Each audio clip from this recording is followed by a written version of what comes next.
అందుకోసమే ఏమండి యూదులతో యేసు ప్రభు చెప్తున్నాడు ఒక మాట. యోహాను సువార్త ఏమండి మరి 8వ అధ్యాయము 56 నుంచి 58 వచనాలు. మీ తండ్రి అయిన అబ్రహాము నా దినము చూతునని మిగుల ఆనందించి అది చూచి, గమనించండి, అబ్రహాము గురించి చెప్తున్నాడు, అది చూచి సంతోషించనని చెప్పాను. అందుకు యూదులు నీకు ఇంకను 70 సంవత్సరములు లేవు కదా, నీవు అబ్రహామును చూచితివా అని ఆయనతో చెప్పగా, ఏమని అడుగుతున్నారు యూదులు? నీకు వయసు 50 సంవత్సరాలు లేవు కదా, ఇంచుమించు 2000 సంవత్సరాల క్రితం ఉన్న అబ్రహామును నువ్వు చూచితివా అంటే ప్రభు చెప్తున్నాడు కింద మాట అని ఆయనతో చెప్పగా యేసు అబ్రహాము పుట్టక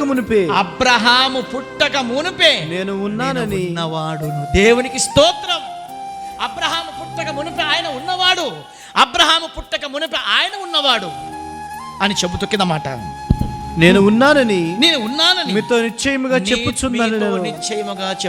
కాబట్టి వారు ఆయన మీద రువుటకు రాళ్ళు ఎత్తిరి. ఏమండి చంపుటకు, ఏమండి కొట్టుటకు రాళ్ళు ఎత్తిరి. నీ వయసు 30 సంవత్సరాలు లేవు, నువ్వు అబ్రహామును చూచావా?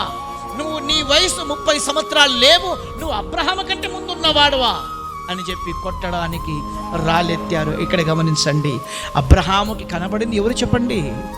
వాక్యమైన దేవుడు. అబ్రహాము కంటే ముందున్న వారు ఎవరు చెప్పండి?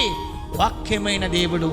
కొత్త నిబంధనలో ఏమంటే యూదుల ఎదుట కన్యక గర్భమున జన్మించి మానవుడుగా వాక్యమైన దేవుడు మానవ ఆకారము ద్వారా చెప్పండి కనబడుతున్నవాడు. వయసు ఎంత కనబడుతుంది అక్కడ వాళ్ళకి? 30 సంవత్సరాలే. అయితే 30 సంవత్సరాల కంటే ముందు జగత్తు పునాది వేయబడక మునిపే ఆయన ఎలా ఉన్నాడు చెప్పండి? పురాతన కాలములో ఉన్నవాడు ఆయన.